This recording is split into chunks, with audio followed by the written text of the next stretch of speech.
बाकी आगे पढ़ेंगे। तो शिव के अनेक नाम हैं, कितनी तरह के क्या क्या नाम सबके भगवानों के अवतारों के संबोधन किए जाते हैं, और उन सब संबोधन से कोई ना कोई शिक्षा मिलती है, कोई ना कोई हमको बात पता चलती है कि ये संबोधन इनके इन गुण को प्रकट करता है, या ये इस कारण से ये रखा गया। अनेक नाम होते हैं भगवान के। तो जो शंकर भगवान हैं उनको भोलेनाथ भी कहते हैं, और वो नीलकंठ भी कहलाते हैं। नीलकंठ नाम भी भगवान शिव का एक नाम है। और वो क्यों नाम पड़ा, वो स्टोरी सभी जो भी भगवान की बातों को जानते हैं उनको पता है कि विष उन्होंने पिया सबके कल्याण के लिए, और अपने कंठ तक रखा। हलाहल विष जब निकला समुद्र मंथन से सबसे पहले तो उसकी तो गर्मी, सारा जगत ब्रह्मांड जलने लगा, उतनी तेज था वो। सब हाहाकार मच गया चारों तरफ, क्या हो इसका, कैसे इसका किया जाए इसको शांत। तो भगवान शिव आगे बढ़े, बोले ठीक है मैं इसको अपने कंठ में अंदर रख लेता हूँ, तो इसकी गर्मी तेज़ी किसी को भी नुकसान नहीं पहुँचाएगी। तो वो पी गए, लेकिन रखा अपने कंठ तक ही, गले तक।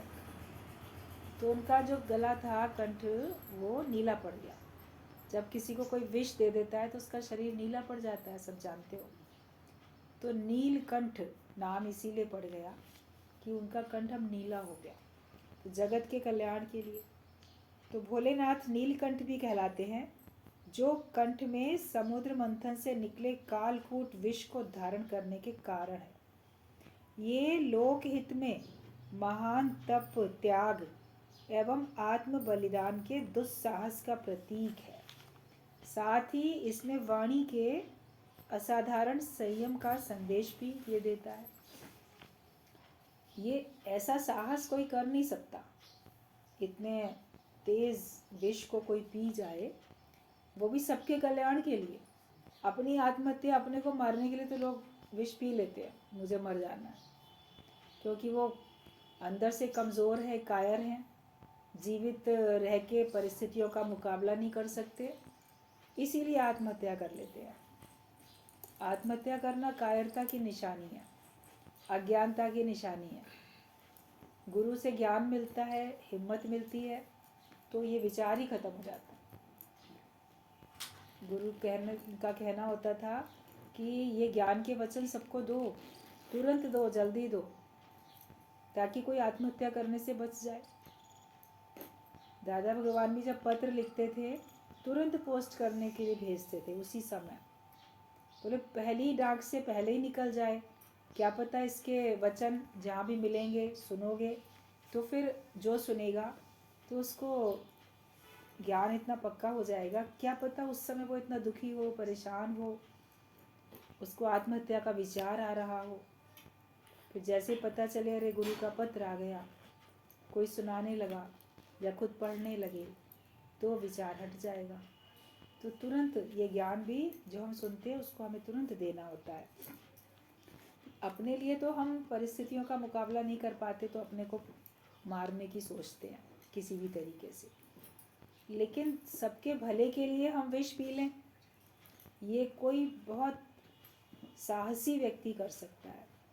और ये भगवान का प्रतीक है कि लोक हित के लिए हम तप करें, त्याग करें, और आत्म बलिदान के लिए हम इतना साहस पैदा कर लें कि हम भले अपना भी नुकसान हो जाए, I may die that you may live, कि भले मेरे के प्राण चले जाएं लेकिन तुमको तो सच्चा जीवन मिल जाए।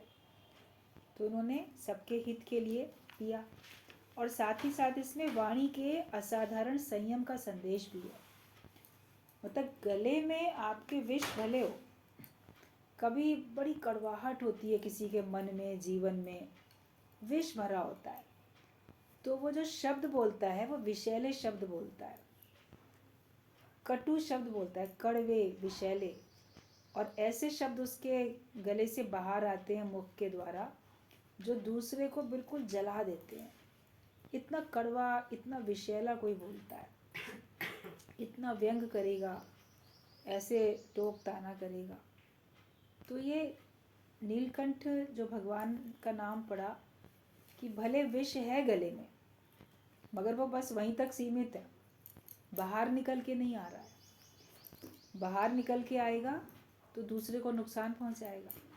तो हमारे अंदर चाहे कितना विष भरा पड़ा हो, बहुत कड़वाहट भरी पड़ी हो किसी भी शत्रु के लिए या किसी भी व्यक्ति के लिए, लेकिन ये वाणी का संयम है कि वो विष हमारे गले तक ही रहेगा।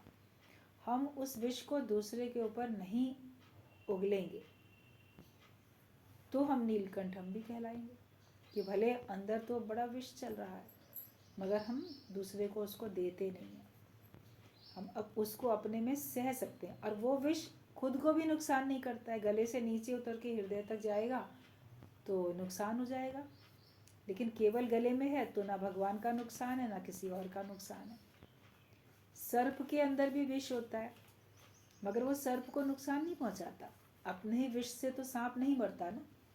वो विष जब वो दूसरे पर अप्लाई करता है, डंक लगा के दूसरे के शरीर में वो विष चला जाता है, तब उसकी मृत्यु होती है। लेकिन वो विष सर्प के तो शरीर में है, मगर सर्प को नुकसान नहीं देता।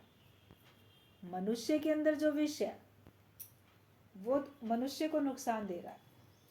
तो सर्प की तरह से भी नहीं रखते अपने विष को, अपने अंदर की कड़वाहट को, जो कि आपको ना नुकसान पहुंचाए। मनुष्य अपने ख्यालों से अपना ही नुकसान करता रहता है, और वो फिर दूसरों का भी नुकसान करता रहता है। मतलब वो जो विष है उसके अंदर में, वो दूसरे को भी नुकसान पहुंचा रहा है, उसका अपना भी नुकसान हो रहा है। और जहाँ तक हम समझते हैं कि अपना स्वयं का नुकसान अधिक होता है। दूसरा अगर आपकी बातों को सीरियसली न ले तो हो सकता है उसका नुकसान ना हो, मगर आपके अंदर का विष आपको तो पल पल मौत के नज़दीक लेके जा रहा है। तो ये वाणी का संयम का भी प्रतीक होता है नीलकंठ नाम, कि हमारे कंठ में भले विष हो, लेकिन वो हमारी भाषा से, शब्दों से वो विष हमारा बाहर नहीं आना चाहिए। हम दूसरों के विषम व प्रतिकूल व्यवहार के बावजूद उदारता, सहिष्णुता का परिचय दें। वह वाणी में मधुरता, शालीनता एवं धैर्यता को धारण किए रहें। ये भगवान नीलकंठ की सच्ची आराधना होगी। अगर हम शंकर भगवान के भक्त हैं, उनकी पूजा करते हैं, तो हमारे अंदर में मधुरता हो, वाणी में मीठा बोलो और शालीनता के साथ बोलो, सही तरीके से बोलो, मर्यादा से, शालीनता से बोलो। अभद्रता का प्रयोग हमारी भाषा में हमें नहीं करना है। जो एक भद्र व्यक्ति को शोभा नहीं देता, अच्छे व्यक्ति को शोभा नहीं देता, ऐसे शब्द तो हमको कभी बोलने ही नहीं है, अगर हम भगवान शंकर के भक्त हैं तो। और भगवान शिव के भक्त कहलाओगे, शिवरात्रि पे पूजा करोगे, सावन के सोमवार के भी व्रत रख लोगे, जाके शंकर भगवान के शिवलिंग पे एक लोटा जल भी चढ़ा के चले आओगे, लेकिन वाणी से आपने सबको गलत मैसेज दिया, कड़वाहट दी, विष दिया, और बोला तो मिठास से नहीं बोला या धैर्य के साथ नहीं बोला, आवेश में एकदम सुनते के साथ ही या देखते के साथ ही कोई परिस्थिति बिना सोचे समझे आपा खो देते हैं और बोलना शुरू कर देते हैं, तो उसमें आपकी शालीनता खत्म होती है। लोग कहते हैं कैसा व्यक्ति है ये अच्छे परिवार का नहीं, संस्कारी नहीं, इसको किसी ने अच्छी शिक्षा नहीं दी, परिवार से नहीं मिली इसको शिक्षा, और कहीं से भी इसने नहीं ली। तो हमें चाहे कैसा भी दूसरा हमारे संग व्यवहार करता है, दूसरों के विषम व प्रतिकूल व्यवहार के बावजूद, मतलब कि अच्छा कोई आपके संग व्यवहार करता है उसके साथ तो आप अच्छा करते ही हो, लेकिन जो आपके संग विषम गलत व्यवहार करता है, प्रतिकूल व्यवहार करता है, उल्टा आपके संग व्यवहार करता है, जैसा आप चाहते हो वैसा नहीं करता, उससे विपरीत करता है, तो भी आपको अपने अंदर में उदारता का परिचय देना है, धीरज के साथ रहना है, वाणी में मधुरता रखनी है, शालीनता के साथ बोलो और धैर्य को धारण करके बोलो, स्थिरता के साथ बोलो, अपनी बात रखो मगर सही तरीके से रखो, आपा खो के क्यों रखते हो। तो अगर हम ये अपने जीवन में धारण करते हैं तो समझो कि हमने भगवान नीलकंठ की सच्ची आराधना कर ली। संसार की कटुता व क्लेश के बीच भी शिव भक्त संसार के कल्याण करने की आत्मिक वृत्ति का त्याग नहीं करता और स्वयं विष का पान करते हुए भी दूसरों को सदा अमृत तत्व बांटता रहता है। जो भगवान का भक्त होता है, शंकर भगवान का सच्चा भक्त वही है जो भले स्वयं विष का पान करे, जगत वाले उसको विष पिलाते हैं, वो विष पी लेता है, लेकिन फिर भी दूसरों को अमृत बांटता है, दूसरों को शीतलता देता है, ज्ञान का अमृत बांटता है। भले जगत वाले उसको विष देते भी चले जाएं, सबके कल्याण के लिए वो अपनी आत्मिक वृत्ति का त्याग नहीं करता। वो खुद भी आत्मा में रहता है, दूसरों को भी आत्मा करके देखता है। खुद ब्रह्म स्वरूप है, दूसरों को भी ब्रह्म स्वरूप समझेगा वो। यही उसका एक भक्त का लक्षण होता है कि सारे संसार में तो बड़ा क्लेश है, कलह क्लेश जगत में लगा हुआ है, कटुता है, कड़वाहट है, तो जिनके पास जो है वो आपको वही दे रहे हैं। जगत में तो सब जल ही रहे हैं और वो सबको जलाने का ही काम करते हैं, लेकिन भगवान के भक्त उस संसार की आग से जलने से बचे हुए हैं। उनके पास ज्ञान है तो वो अपने को बचाते भी हैं, लेकिन वो उन अग्नियों के बीच में रह के भी दूसरों को शीतलता ही देते हैं। ये नहीं कि दुनिया ने जो हमको दिया हम तो उसको वही देंगे, जो मेरे साथ जैसा व्यवहार करता है मैं तो उसके साथ वैसे ही करूँगा। तो ये भक्त का लक्षण नहीं होता, ये शंकर भगवान के भक्त का लक्षण नहीं है कि हम भले खुद विष पी लें लेकिन दूसरों को हमें अमृत बांटना है। इसके बाद नेक्स्ट बात बताई गई है, 7वां पॉइंट, कि भगवान शिव तृतीय नेत्रधारी दिखाए जाते हैं। 3 नेत्र दिखाते हैं ना भगवान शिव के। ये 2 आँखें तो सबकी हैं ही, हम लोगों के सबकी अवतार भी आए उनकी भी 2-2 आँखें दिखाई जाती हैं, उनके 3 नेत्र दिखाए जाते हैं। तो जिसमें काम को भस्म करने की क्षमता है, जो तीसरा नेत्र है वो काम को भस्म करने की क्षमता रखता है, और तृतीय नेत्र दूरदर्शिता विवेक बुद्धि का प्रतीक है, जो उचित अनुचित का भेद करता है।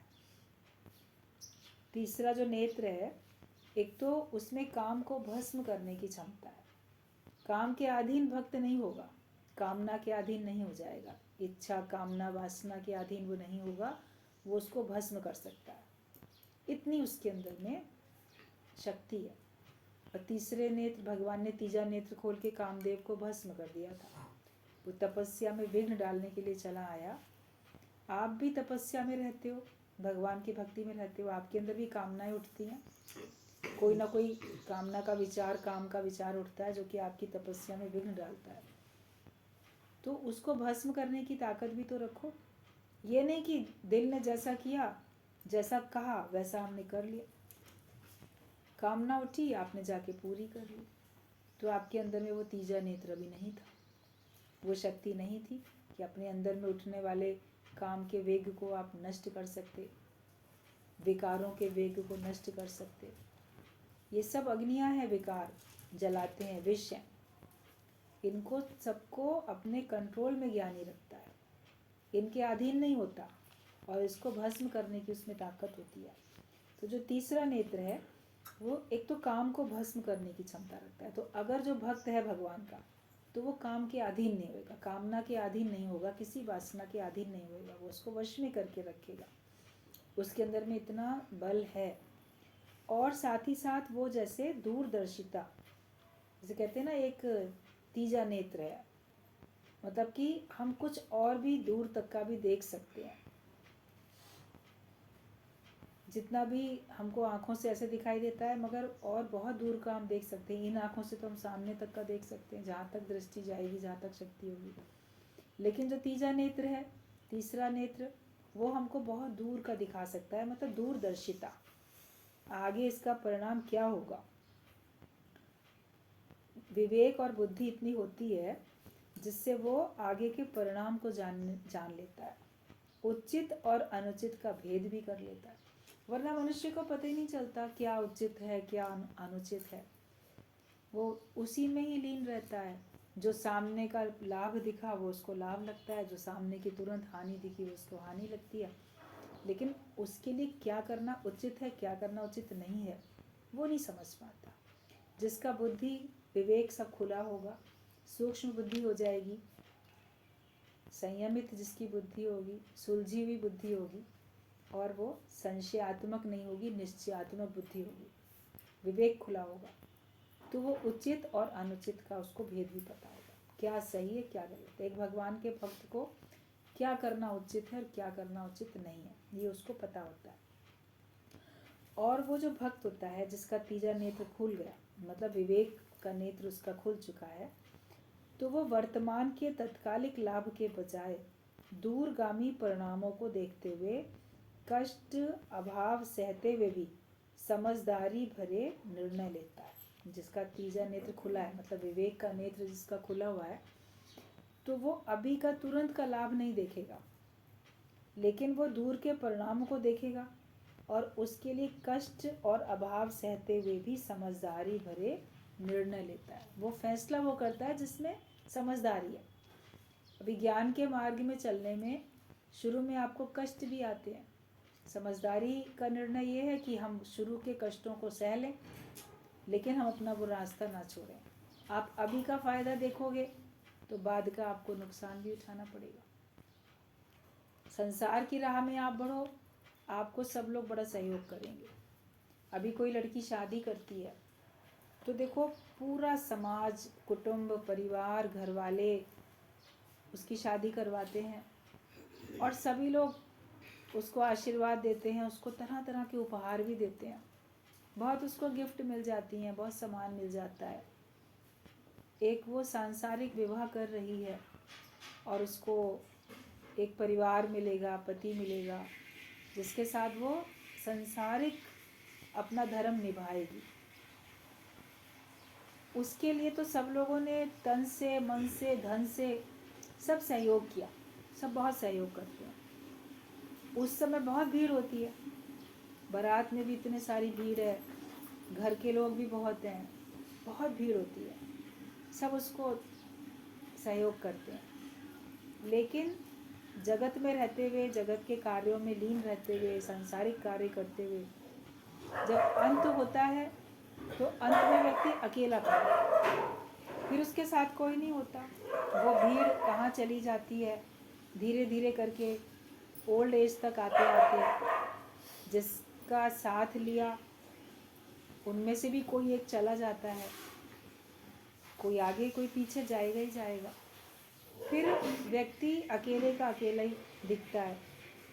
और साथ में जो लोग दिखते भी हैं, जिनके साथ रहते हो घर परिवार में, वो एक घर परिवार में रहते हुए भी आपको लगेगा जैसे अजनबी अजनबी हैं, अलग अकेले अकेले से सब रहते हैं। कोई किसी का दिल का भाव नहीं समझता, समय नहीं दे पाता। दोष नहीं है उनका, उनकी भी अपनी व्यस्त है दिनचर्या, लेकिन फिर भी मन अकेला अकेला, और वो अपना जीवन ऐसे नीरसता में अकेले में काट देता है, ख़त्म हो जाता है। अभी ज्ञान के रास्ते पर जब कोई आगे बढ़ता है, भगवान से योग लगाने के लिए, भगवान को अपना बनाने के लिए आगे बढ़ता है, तो उसको शुरू में अकेले चलना पड़ता है। तब उसका कोई साथ नहीं देगा, चलो ये सत्संग में जा रहा है, ये शादी ब्याह नहीं कर रहा, सत्संग में जा रहा है, चलो सब सहयोग करें, चलो सब इसकी सारी सहूलतें इसको दे दें। कितना दहेज और कितनी गिफ्ट सब मिल जाती है संसार की शादी में। आप अगर सत्संग की राह में आगे बढ़ो तो क्या लोग देंगे आपको? एक घर आपको देंगे, एक घर का पूरा सामान फुल फर्निश्ड घर क्या कोई दे देगा आपको? मिल के भी नहीं दे देंगे कि चलो इसको ये दे दें वो दे दें, इसमें एक कमी ना रहे। जगत वाले बल्कि आपको रोकेंगे। वो सारे के सारे लोग जो आप संसारिक शादी करते तो आपको बहुत कुछ देते, लेकिन वो सारे के सारे लोग मिलके क्या करेंगे, आपको इस राह पे बढ़ने से रोकेंगे। अरे ये तुम्हारा काम नहीं है, भगवान की राह में बढ़ना तुम्हारा काम नहीं है। मगर आप अकेले चलोगे, चल अकेला, अकेला चलो रे, ठान लेते हो भी। अभी का आप कष्ट नहीं देखते कि कोई बात नहीं, सहयोग नहीं दे रहे हैं तो कोई बात नहीं, लेकिन आगे इसका परिणाम तो अच्छा होना है, मुझे तो आगे अपना आत्मिक सुख मिलना है। तो जब दृढ़ निश्चय करके एक अकेला जब चल पड़ता है तो धीरे धीरे करके उसके साथ उसको साथ देने वाले सच्चे भक्त उसके बनते जाते हैं। और एंड जब होता है तो उसके साथ बहुत भीड़ होती है, उसके फॉलोवर्स बहुत होते हैं, उसको मानने वाले बहुत होते हैं। जो भी भगवान का भक्त बनेगा, जो भी ज्ञानी बनेगा, उसको अंत में कभी अकेला नहीं रहना पड़ेगा। उदास मायूस नीरस होके अकेले नहीं कोठरी में बैठना पड़ेगा, उसको कमरे में बंद अकेले नहीं रहना पड़ेगा। उसके साथ भीड़ होगी, भगवान के भक्तों की भीड़ होगी उसके साथ, क्योंकि उसने विचार सबको इतने अच्छे दिए, सच्चा सुख सबको बांटा, तो सच्चा सुख लेने के लिए वाले सब उसके साथ रहते हैं। फिर उसको कोई छोड़ता नहीं, सब उसकी सुख सुविधा का ख्याल भी रखते हैं। संतों का, भक्तों का, ब्रह्म ज्ञानियों का इतना बड़ा परिवार हो जाता है। अभी आप सत्संग में आते हो, सत्संग का परिवार आपका अपना परिवार हो जाता है। अब ये सारा परिवार तो गुरु के पास आने से बना। अगर आप गुरु के पास नहीं आते तो सत्संग का परिवार तो आपका नहीं था, आपका तो वही कुटुंब परिवार था जिसको आप पहले जानते थे। लेकिन ये परिवार बाहर से आपको चाहे कोई गिफ्ट देता हुआ नहीं भी दिखेगा, मगर आपको समझेगा, आपको रिस्पेक्ट देगा, आपके डिसीज़न को रिस्पेक्ट देगा। जो भी आपने फैसला किया उसको भी मान सम्मान देते हैं कि नहीं आप अच्छा कर रहे हो, आपने अच्छा किया है। सब लोग बोलते हैं, अक्सर ही लोग बताते रहते हैं, तो वही लोग सब कहते हैं जो पहले रोकते टोकते तुमने अच्छा काम किया, तुम सत्संग में जाने लगे, तुम्हारा काम अच्छा है। तो सबको अच्छी बात तो आखिरकार तो अच्छी लगती है। वहाँ शुरू में भीड़ थी, अंत में व्यक्ति अकेला रहता है। यहाँ शुरू में अकेला होता है, अंत में भीड़ दिखती है। ये अंतर हो जाता है। तो हम भगवान की राह में आगे बढ़े, शुरू का अभी का सुख नहीं देखें, वर्तमान का, मगर अभी भले चाहे कष्ट सह लें, मगर इसका अंत हमेशा अच्छा होता है। तो ये सात्विक सुख कहलाता है। भगवत गीता में भी बात बोली गई है कि जो शुरू में विष के समान लगता है लेकिन जिसका अंत अमृत के समान सुखद है, वो सात्विक सुख होता है। कि जिस सुख को पाने के लिए आपको शुरू में कष्ट सहन करने पड़े, तो वो सुख कौन सा है और उसका अंत अमृत के समान है, वो ज्ञान का सुख है।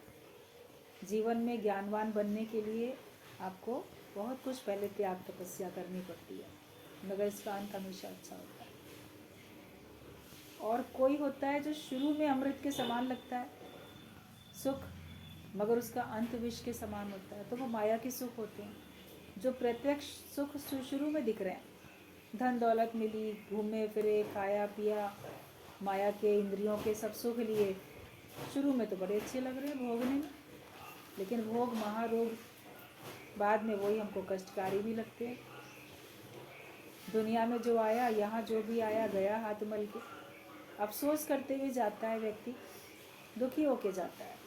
शुरू में तो बड़ा सुख लेता था माया का, मगर उसका अंत जो है वो विष के समान है, तो वो माया के सुख है, राजसी, उनको राजसी सुख बोल दिया गया। और तामसी सुख है जो ना शुरू में सुख देता है ना बाद में सुख देता है, जो शुरू में भी विष के समान होता है, जिसका अंत भी विष के समान होता है, वो तामसिक सुख कहलाता है। अब देखो, दुख मिला शुरू में भी और अंत में भी दुख, मगर तो भी उसको सुख का नाम दिया गया कि तामसिक सुख।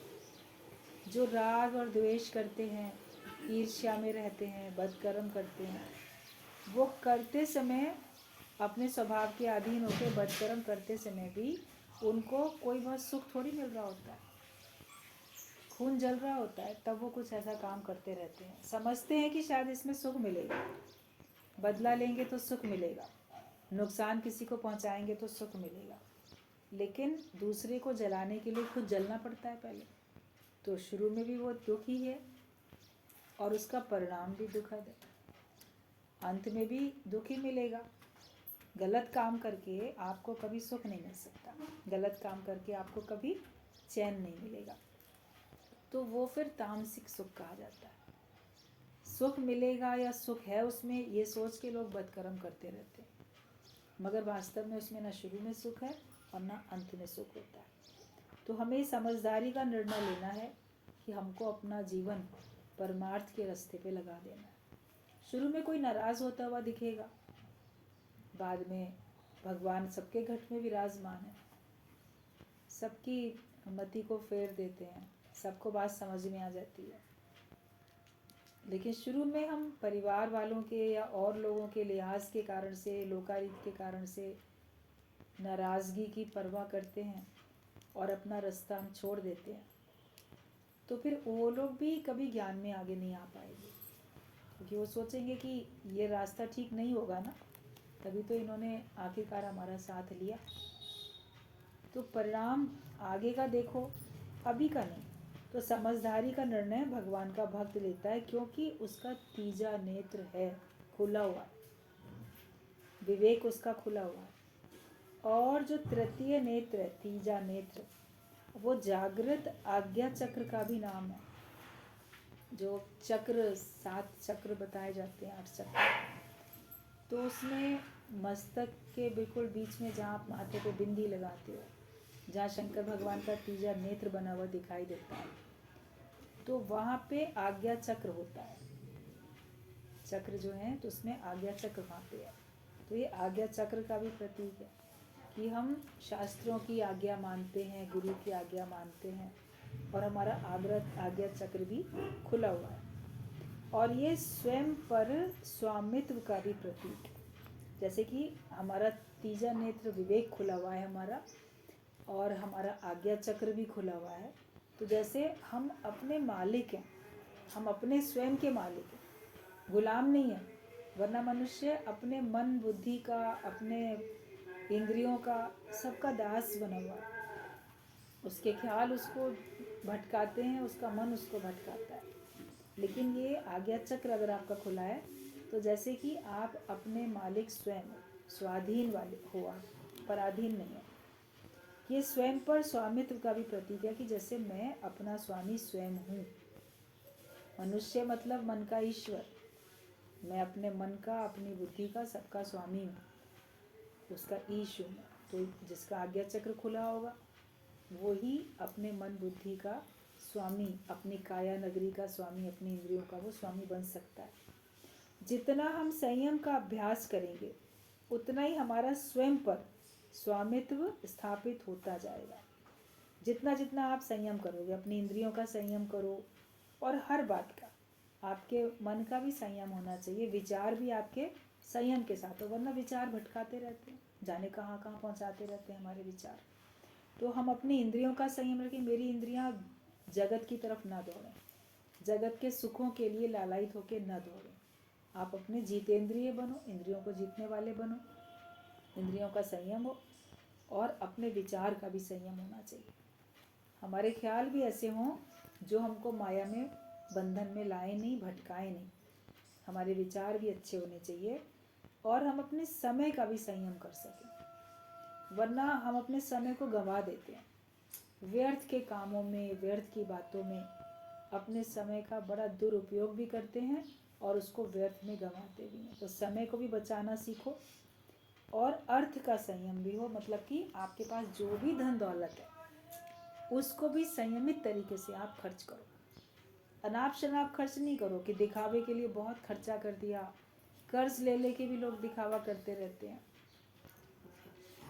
10 जगह से लोन पास करवा के अपने घर में सामान भर लेते हैं, फिर हर महीने उनके किस्त चुकाते रहते हैं, फिर उसमें बहुत ज़्यादा अधिक पे करना पड़ता है, फिर कभी नहीं चुका पाते हैं तो सब परेशानियों में पड़ते हैं। तो अपने धन का भी, अर्थ का भी हमको संयम रखना है। जहाँ जितना ज़रूरी है उतना आप खर्च करो, जहाँ आवश्यक नहीं है तो वहाँ पे व्यर्थ में हमें खर्च करने की ज़रूरत नहीं है, उसको भी हम बचाएं।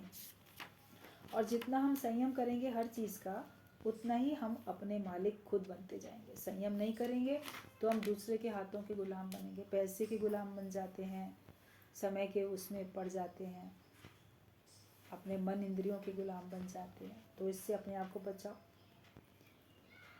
और हम अगर संयम करेंगे तो हम आत्मिक संपदा के अधिकारी बनेंगे। जो संयमित व्यक्ति होता है उसी को ये संपत्ति, ज्ञान की संपत्ति, आत्मा के धन की संपत्ति भी उसी को ही मिलती है। जो आत्मिक संपदा है उसके हम अधिकारी बनते हैं। जो संयमित नहीं है वो ज्ञान के लायक भी नहीं है, वो उसको पाने का अधिकारी ही नहीं है। उसको अधिकार नहीं है कि वो ज्ञान को प्राप्त कर पाए, क्योंकि उसका जीवन संयमित नहीं है। तो आत्मिक संपदा एक बहुत बड़ी चीज़ होती है जो कि संयमित व्यक्ति को ही मिलती है, जिसका अपने ऊपर पूरा का पूरा अधिकार है और जिसकी पूर्णता शिव स्वरूप महायोगी की अवस्था होती है, जो हमारे आध्यात्मिक आदर्श है। तो जो ऐसा भक्त बन जाता है जिसका विवेक खुला है, जिसका तीजा नेत्र खुला हुआ है, वो तो जैसे पूर्ण रूप से शिव का रूप बन जाता है और वो उसकी महायोगी वाली स्थिति होती है। जगत में रहते हुए भी जगत से पूरा का पूरा वो उपराम होके रहता है। भगवान शिव हमारे आदर्श हैं। अगर हम भक्त हैं उनके, तो उनके आदर्श पे हमको चलना भी है। विवेक का इस्तेमाल करो, विवेकहीन होके नहीं बैठो। विवेकवान ही सच्चा मनुष्य कहलाता है, विवेकहीन तो पशु कहलाते हैं। पशुओं में भी बुद्धि बहुत होती है और वो भी कृतज्ञ भी होते हैं। जो उनके ऊपर उपकार करता है उसको नुकसान नहीं पहुंचाते हैं, आपकी भावनाओं को समझ लेते हैं, मगर उनके पास इतना विवेक नहीं होता कि अच्छा बुरा क्या है, भगवान को कैसे पाएंगे, ज्ञान को नहीं समझ पाते हैं। अक्सर ही जो भी पशु पक्षी हैं, मनुष्य के पास है विवेक, तो वो उचित और अनुचित का भेद जान पाता है। फिर अगला पॉइंट बताया गया है 8वां नंबर, कि भगवान शिव के गले व काया पर सर्प लिपटे दिखाए जाते हैं। गले में सांप हैं, शरीर में भी सब चारों तरफ ऐसे सांप लिपटे हुए दिखते हैं। तो जो सर्प है वो अहंकार व क्रोध का प्रतीक है, जो तनिक से प्रहार पर भी फुफकार उठता है। सांप देखो, थोड़ा सा भी कोई उसको कुछ ऐसे तंग करेगा तो एकदम वो फुंकारेगा, फुफकार के आपको काटने के लिए आएगा। तो वो सर्प जो है वो क्रोध का प्रतीक माना जाता है और अहंकार का प्रतीक माना जाता है। जो अहंकारी होगा, जितना अधिक अहंकार होगा आपके अंदर में और उतना अधिक क्रोध होगा आपके अंदर में, तो आप ज़रा सी छोटी छोटी बात पर भी दूसरे को विष देने, फुफकारने, उसको डंक लगाने के लिए आओगे, क्योंकि आपके अंदर में इतना अहंकार है। तो सर्प अहंकार व क्रोध का प्रतीक है, जो तनिक से प्रहार पर भी फुफकार उठता है।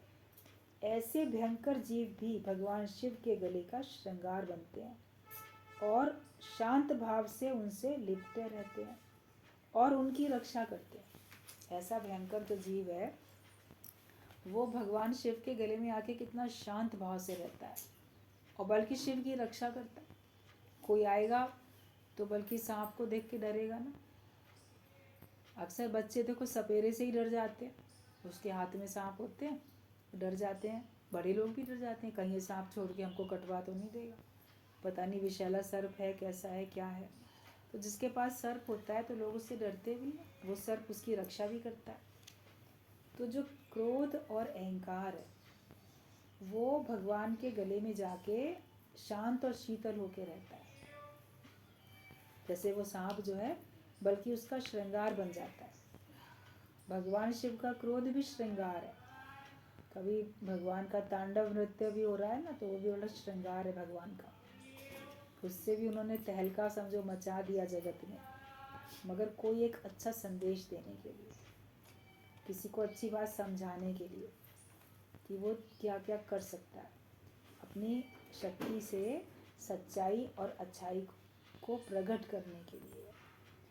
तो ऐसे भयंकर सांप जैसे भी जो जीव होते हैं वो भगवान शिव के गले में का श्रृंगार बन जाते हैं, शांत भाव से उनके साथ रहते हैं और उनकी रक्षा करते हैं। तो हमारे अंदर भी जो क्रोध और अहंकार हो वो हमारे अंदर अगर है तो शांत भाव में है, अहम है। एक कहते हैं अभिमान, एक होता है स्वाभिमान। व्यक्ति अपने अभिमान को स्वाभिमान का नाम देता है। स्वाभिमान तो शांत होता है ना, अभिमान तो उग्र होता है। तो हमें अपने अंदर के अभिमान और क्रोध को, अगर हम भक्त हैं तो है भले हमारे पास, रहेगा हमारे पास, लेकिन शांत भाव से रहेगा। और भगवान शिव के गले में सर्प होने का आध्यात्मिक संदेश यही है कि क्रोधी व अहंकारी व्यक्ति को भी अपने संयम व प्रेम के बल पर साधने का प्रयास करे तथा किन्हीं महान प्रयोजन के निमित्त उनका नियोजन करे। मतलब कि जैसे भगवान शिव ने उसको भी स्वीकार कर लिया। तो कोई व्यक्ति बड़ा क्रोधी है, बड़ा अहंकारी है, तो जो भगवान का भक्त होगा वो उसको भी अपने साथ रखेगा, क्रोधी व्यक्ति को भी, अहंकारी व्यक्ति को भी, और उसको वो अपने साथ शांत करके रखेगा, और कहीं ज़रूरत होगी तो वो उसका इस्तेमाल करेगा किसी मकसद से। हर एक के अंदर अपनी अपनी क्वालिटीज़ होती हैं, किसी में कोई गुण है, किसी में कोई बड़ा क्रोधी है, कोई बड़ा शांत है। गुरु के दर पे ब्रह्मज्ञानी के पास सभी प्रकृति के, सभी स्वभाव के लोग होते हैं, वो सबको रखता है और उसके उस जो स्वभाव का सही सही इस्तेमाल कर लेता है। कहीं पे किसी जगह पे किसी तेज़ व्यक्ति को भेजने की ज़रूरत पड़ती है, जाओ वहाँ की परिस्थिति ठीक करके आओ, और कहीं पे किसी शांत व्यक्ति को भेजने की ज़रूरत होती है, जाओ वहाँ पे वहाँ की समस्या को दूर करके आओ। तो ज़रूरत तो सबको सबकी होती है। तो जो भगवान का भक्त है, जो ज्ञानी है, वो हर तरह के जो भी स्वभाव वाले लोग हैं सबको अपने प्रेम से अपने पास रखता है, वरना अहंकारी और क्रोधी उसके पास साथ रहेगा ही नहीं, वो चला जाएगा, साथ भी नहीं देगा, मित्र भी नहीं बनेगा। लेकिन ज्ञानी के प्रेम से वो लोग भी उसके वश में आ जाते हैं। जैसे भगवान के वश में सर्प भी है तो उसके वश में आ जाते हैं, और भगवान उनसे समय समय अनुसार किसी महान प्रयोजन के लिए उसका इस्तेमाल भी कर लेते हैं। फिर नेक्स्ट पॉइंट है कि भगवान शिव बाघंबर के आसन पर बैठे दिखाए जाते हैं। बाघ क्रूर एवं हिंसक पशुता का प्रतीक है, जिसे आसन बनाकर भगवान शिव ध्यान साधना में निमग्न रहते हैं। ऐसे ही जीवन में अंतर्निहित प्रबल पशुता को हावी नहीं होने देना चाहिए, वह उस पर आसन जमाकर साधना में जीवन जीना भगवान शिव की इस भंगिमा की प्रेरणा है। अब जैसे बाघंबर उसको लपेट भी लिया, पहन भी लिया, और उसी का आसन बना के, बाघ की खाल का आसन बना के उसी पर बैठ के तपस्या कर रहे हैं। तो जैसे बाघ जो है वो एक हिंसक पशु है, पशुओं को मार के खाता है, मनुष्य को भी मार के खा सकता है। तो जो हमारे अंदर पाश्विक प्रवृत्तियां हैं उनका भी आसन बना के बैठो, मतलब कि हमारे अंदर आसुरी भी और दैवी भी हर प्रकार की प्रवृत्तियां होती हैं। तो जो हमारे अंदर की पाश्विक प्रवृत्तियां हैं उनको तो दबा के उनके ऊपर आसन बना के अपने योग में बैठो, वो तुम्हारे पर हावी ना होने पाए। ये इस बात का प्रतीक होता है कि हम अपनी ध्यान और साधना में ऐसे रहें कि जो भी हमारे मन के ऐसे भाव हैं उसको हमें अपने ऊपर हावी नहीं होने देना है। फिर 10वां पॉइंट है कि भगवान शिव के हाथ में त्रिशूल व डमरू रहते हैं। डमरू संगीत व नृत्य के उल्लास का प्रतीक है। तो उसी तरह हम भी अपने सत्कर्मों व सत चिंतन के साथ जीवन को संगीत में बनाते चले। डमरू भी एक संगीत का ही तो प्रतीक है, उल्लास का प्रतीक है। तो ये सब होते हुए भी, तपस्या होते हुए भी, संयम होते हुए भी, ध्यान समाधि में रहते हुए भी अपने जीवन में उत्साह उमंग होना चाहिए। कई लोग ऐसे नीरस बन जाते हैं, साधु सन्यासी टाइप के या ध्यान समाधि लगाने वाले, वो ना मुस्कुराते दिखेंगे, ना हंसते दिखेंगे, ना महफिल पिकनिक पार्टी में बैठे दिखेंगे। वो बस एक तरफ से नहीं, हम तो बड़े उच्च कोटि के ज्ञानी हैं, हम तो बस अपने भगवान के ध्यान में रहते हैं। लेकिन ये डमरू जो है इस बात का प्रतीक है कि जीवन में उत्साह भी हो, उमंग भी हो, प्रसन्नता भी हो, उल्लास होना चाहिए। तो डमरू संगीत और नृत्य के उल्लास का प्रतीक है। तो वो कैसे करता है ज्ञानी? वो अपने सत्कर्मों से और सत चिंतन से अच्छे कर्म करता है, अच्छा चिंतन करता है, जिससे उसका जीवन संगीत में बन जाता है। बाहर से भी वो खुश दिखाई देता है, बाहर से भी हंसता गाता दिखाई देगा, और उसका जैसे जीवन ही संगीत बन जाता है।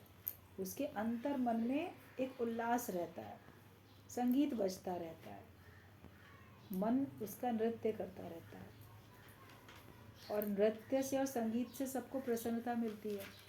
तो सत्कर्मों से हर एक को प्रसन्नता मिलती है, खुद को भी दूसरे को भी। सत्य चिंतन से खुद को भी प्रसन्नता मिलती है, दूसरे को प्रसन्नता मिलती है। विचार अच्छे रखो, जैसे विचार रखोगे वैसे ही कर्म तुम करोगे। तो अपने जीवन को ही संगीत में बनाएं और इस प्रमोदित अवस्था में अपना उल्लास संतापग्रस्त जगत में बांटते रहें। आप खुद खुशियों से भर जाओ, खुद उल्लास से भरे रहो।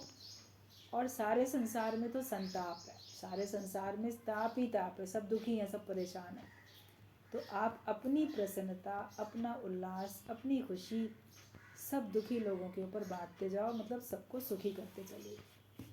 अपने प्रेम से, अपने ज्ञान से, अपने हंसमुख व्यवहार से, अच्छे कर्मों से, अच्छे विचार से आप दूसरे के विचार बदल सकते हो, दूसरे के कर्मों को चेंज कर सकते हो, दूसरे के जीवन में भी उत्साह उमंग आप भर सकते हो। तो हमें यही करना है कि अपनी खुद भी इस अवस्था में रहेंगे और सारे जगत में जो दुख है और जो दुखी लोग हैं उनके दुख को दूर करते जाएंगे। त्रिशूल भगवान शिव की संहारक शक्ति का प्रतीक है, जिसने त्रिपुरासुर दैत्य का वध किया था। तो त्रिशूल ऐसा है कि जो असुर हैं उनका वध करने की भी शक्ति हो। जीवन में कामेषणा, लोभेषणा व लोकेषणा ही प्रत्यक्ष त्रिपुरासुर है। मतलब कामना की तृष्णा होना, काम की इच्छा होना, और लोभ उसकी तृष्णा में पड़ना, और लोग क्या कहेंगे, लोकारीत उसकी भी रहती है। तो ये तीन ही त्रिपुरासुर हैं। जो त्रिपुरासुर था उसके 3 शीश थे।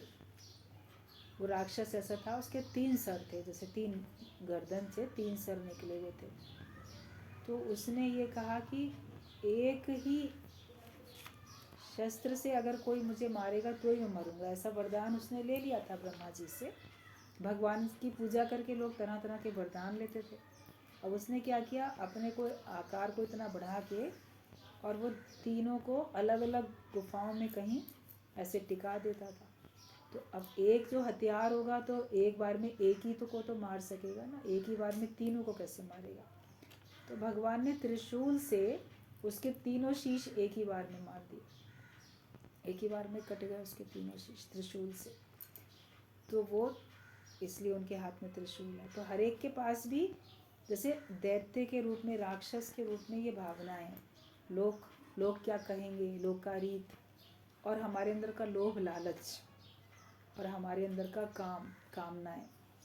तो ये जैसे भगवान शिव का जो भक्त है, शिव की तरीके से वो उसका एक ही बार में नाश कर देता है। तो इनको वो हमें त्रिशूल से जैसे नाश करता है भगवान, तो हमें भी ज्ञान का ऐसा त्रिशूल मिलता है जिससे कि हम इसका सबका एक ही बार में सफाया कर सकते हैं। और ये जो काम की इच्छा है, लोभ की है, और लोग क्या कहेंगे, यही जो हमारे लिए असुर हैं, त्रिपुरासुर हैं, जो व्यक्ति के जीवन पर अधिकार जमाकर इसे नरक तुल्य बनाए रहते हैं। हम भी भगवान शिव के भक्त होने के नाते अपने त्रिशूल को धार देते रहें।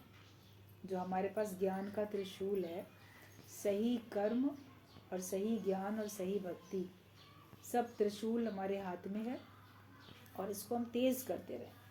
वह वासना, तृष्णा तथा अहमता रूपी पाप के इन तीनों किलों को ध्वस्त करते हुए आध्यात्मिक जीवन के आदर्श को धारण करें। हमें अपने अंदर के आध्यात्मिक जीवन में रहना है, उसको हमें स्थापित करके रखना है। वरना जो हमारा आध्यात्मिक जीवन है वो इन्हीं बातों से तो फिर धूमिल होते हुए नष्ट हो जाता है। कामना इच्छाएं बहुत रखेंगे तो आप ज्ञानवान नहीं रह सकते, आप आध्यात्मिक जीवन आपका नहीं रहेगा। लोभ लालच में पड़ोगे तो भी आप सच्चे भक्त नहीं बन सकते, आध्यात्मिक जीवन में उन्नति नहीं हो सकती। माया के लोभ में पड़ जाओगे, लोभी तुम तो फंस गए माया जाल में अपने लोभ के कारण।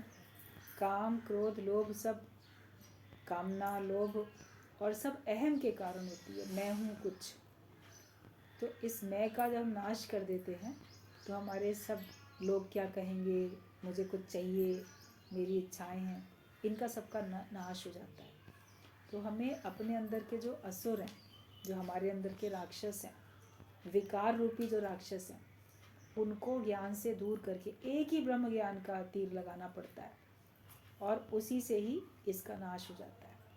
तो इसको नष्ट करो अपने अंदर के सारे असुरों को, और साथ साथ अपना जीवन उल्लास में बनाओ। डमरू भी हाथ में हो तो त्रिशूल भी हाथ में हो। इतनी हमारे अंदर में शक्ति होनी चाहिए कि हम अपने सारे विकारों को नष्ट भी कर सकते हैं और हम अपना जीवन आनंद में उत्साहित होकर बिता भी सकते हैं।